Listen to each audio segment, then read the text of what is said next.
दोस्तों, आज की वीडियो में हम लेके आए हैं भारतीय राज्य व्यवस्था से संबंधित शासन प्रणाली से संबंधित महत्वपूर्ण प्रश्नों को। तो आइए देखते हैं आज का पहला प्रश्न। पहला प्रश्न है, राज्य शब्द को सर्वोत्तम रूप से परिभाषित करता है। राज्य शब्द को सर्वोत्तम रूप से परिभाषित करता है व्यक्तियों का एक समुदाय जो बिना किसी बाह्य नियंत्रण के एक निश्चित भूभाग में अस्थायी रूप से निवास करता है और जिसकी एक संगठित सरकार है।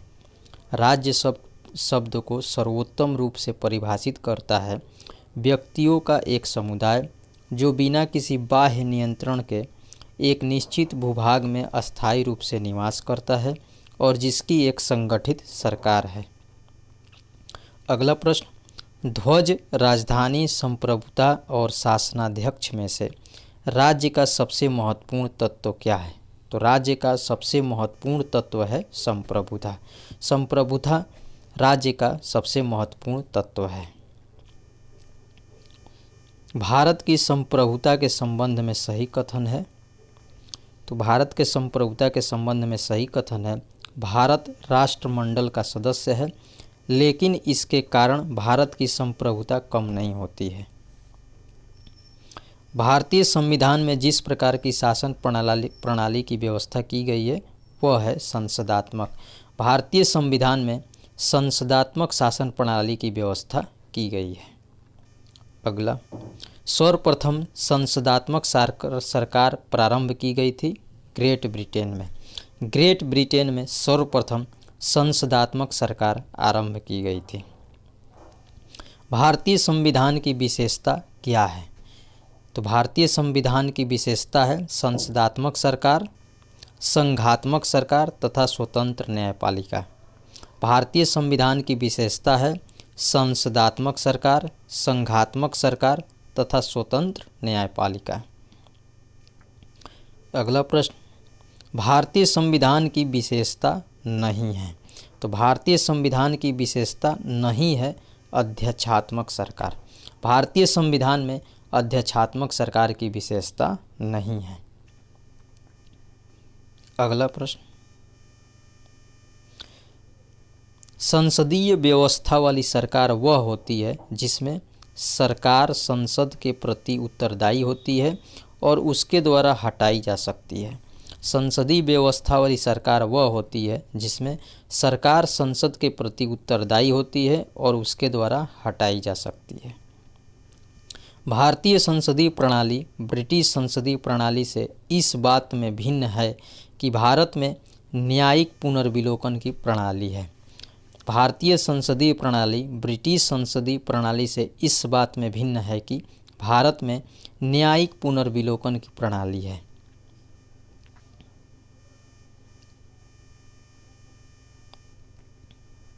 हमने ब्रिटिश मॉडल पर आधारित संसदीय लोकतंत्र को अपनाया है, किंतु हमारा मॉडल उस मॉडल से भिन्न है क्योंकि जहाँ तक विधि निर्माण का संबंध है ब्रिटिश संसद सर्वोपरि अथवा संप्रभु है, किंतु भारत में संसद की विधि निर्माण की शक्ति परिसीमित है। भारत में संसद के किसी अधिनियम के संशोधन की संवैधानिकता से संबंधित मामले उच्चतम न्यायालय द्वारा संविधान पीठ को भेजे जाते हैं।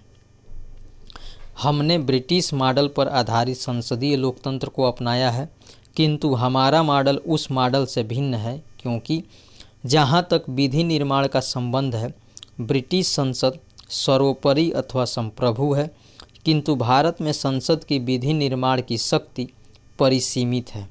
भारत में संसद के किसी अधिनियम के संशोधन की संवैधानिकता से संबंधित मामले उच्चतम न्यायालय द्वारा संविधान पीठ को भेजे जाते हैं।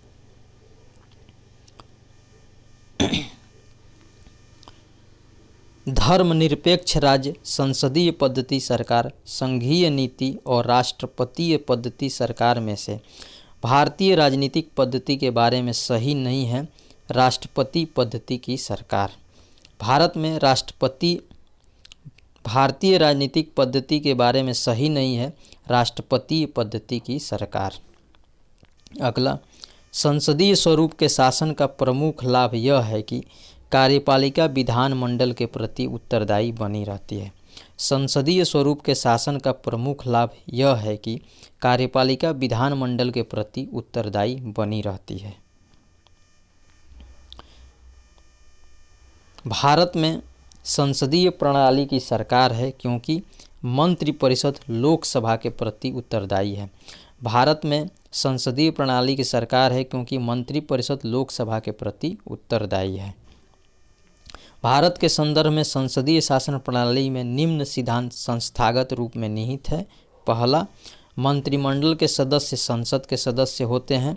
जब तक मंत्रियों को संसद यानी लोकसभा का विश्वास प्राप्त रहता है तब तक ही वे अपने पद पर बने रहते हैं। संसदात्मक शासन व्यवस्था में विधायिका का कार्यपालिका पर नियंत्रण होता है। संसदात्मक शासन व्यवस्था में विधायिका का कार्यपालिका पर नियंत्रण होता है। अगला, राष्ट्रपति पद्धति में समस्त कार्यपालिका की शक्तियां निहित होती है। किसमें? राष्ट्रपति में। राष्ट्रपति पद्धति में समस्त कार्यपालिका की शक्तियां राष्ट्रपति में निहित होती हैं। अगला प्रश्न, भारत में राजनीतिक व्यवस्था के मूलभूत लक्षण क्या है? तो यह एक लोकतांत्रिक गणतंत्र है। इसमें संसदात्मक रूप की सरकार है। सर्वोच्च सत्ता भारत की जनता में निहित है। सत्ता को केंद्र और राज्यों में विभाजित किया गया है। बहुत ही इम्पोर्टेंट प्रश्न है कि भारत में राजनीतिक व्यवस्था के मूलभूत लक्षण क्या है? तो पहला, यह एक लोकतांत्रिक गणतंत्र है। दूसरा, इसमें संसदात्मक रूप की सरकार है। तीसरा, सर्वोच्च सत्ता भारत की जनता में निहित है। चौथा, सत्ता को केंद्र और राज्यों में विभाजित किया गया है। अगला सही कथन है, भारत एक लोकतांत्रिक राज्य व्यवस्था है। भारत एक प्रभुता संपन्न राज्य है। भारत में लोकतांत्रिक समाज है। भारत एक कल्याणकारी राज्य है।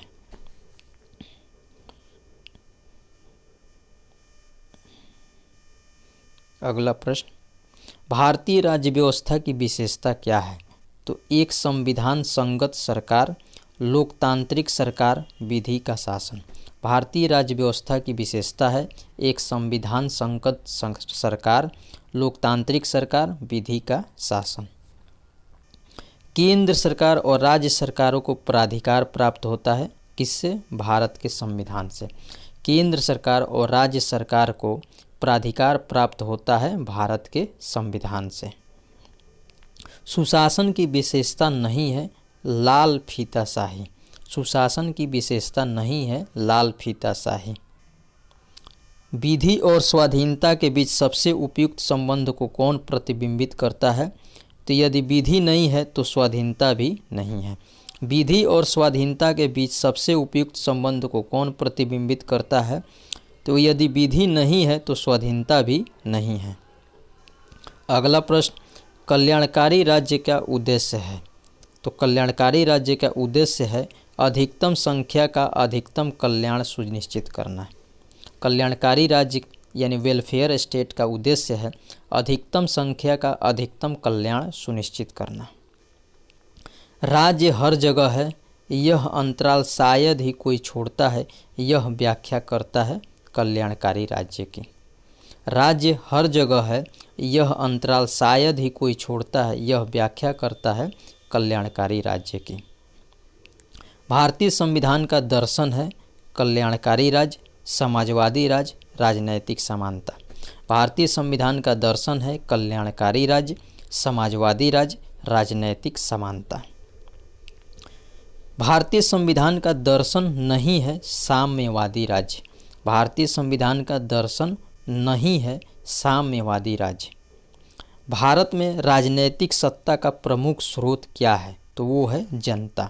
भारत में राजनैतिक सत्ता का प्रमुख स्रोत जनता है।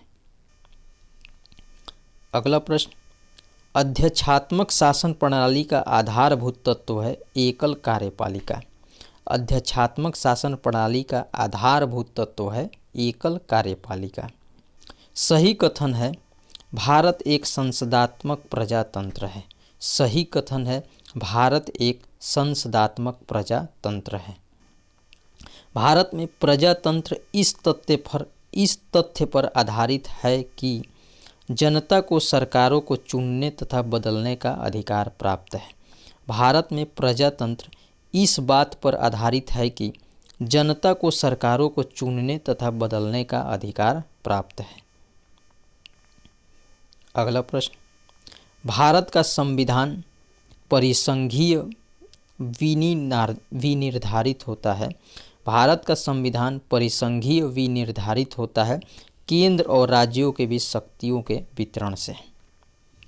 भारतीय संविधान क्या है? तो भारतीय संविधान अंशतः कठोर और अंशतः लचीला है। भारतीय संविधान अंशतः कठोर और अंशतः लचीला है।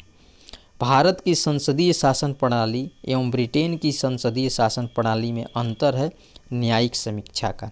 भारत की संसदीय शासन प्रणाली एवं ब्रिटेन की संसदीय शासन प्रणाली में न्यायिक समीक्षा का अंतर है। अगला प्रश्न,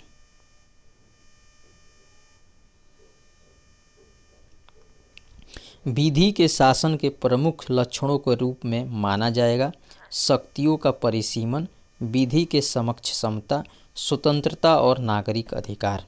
विधि के शासन के प्रमुख लक्षणों के रूप में माना जाएगा शक्तियों का परिसीमन, विधि के समक्ष समता, स्वतंत्रता और नागरिक अधिकार। अगला प्रश्न कथन और कारण से संबंधित है। भारत के संविधान में एक संघीय प्रणाली का प्रावधान है। कारण है उसने एक बहुत शक्तिशाली केंद्र की रचना की है। तो सही उत्तर है दोनों ए और आर सही है, किंतु आर ए का सही स्पष्टीकरण नहीं है। अगला प्रश्न, कानून को लागू करने के मामले में कोई विधान जो किसी कार्यपालक अथवा प्रशासनिक अधिकारी को अनिर्देशित एवं अनियंत्रित विवेकाधिकार देता है, भारत के संविधान के अनुच्छेदों 14, 28, 32 या 22 में से किसका उल्लंघन करता है? तो अनुच्छेद 14 का। कानून को लागू करने के मामले में कोई विधान जो किसी कार्यपालक अथवा प्रशासनिक अधिकारी को अनिर्देशित एवं अनियंत्रित विवेकाधिकार देता है, भारत के संविधान के अनुच्छेदों 14, 28, 32 या 22 में से किसका उल्लंघन करता है? तो सही उत्तर है अनुच्छेद 14 का। अगला प्रश्न, भारत के संविधान का संघीय लक्षण है केंद्र तथा राज्यों के बीच शक्तियों का बंटवारा, पूर्ण रूप से लिखित संविधान, स्वतंत्र न्यायपालिका। ये इस वीडियो का आखिरी प्रश्न था कि भारत के संविधान का संघीय लक्षण क्या है? केंद्र तथा राज्यों के बीच शक्तियों का बंटवारा, पूर्ण रूप से लिखित संविधान, स्वतंत्र न्यायपालिका। तो ये था हमारा आज का शासन प्रणाली से संबंधित महत्वपूर्ण प्रश्न, जो कि ये भाग 1 है। अगले वीडियो में हम शासन प्रणाली से संबंधित भाग 2 लेके आएंगे। वीडियो कैसा लगा आप हमारे कमेंट बॉक्स में ज़रूर बताइएगा। वीडियो को लाइक करें, शेयर करें और हमारे चैनल को सब्सक्राइब करें। जय हिंद, नमस्कार।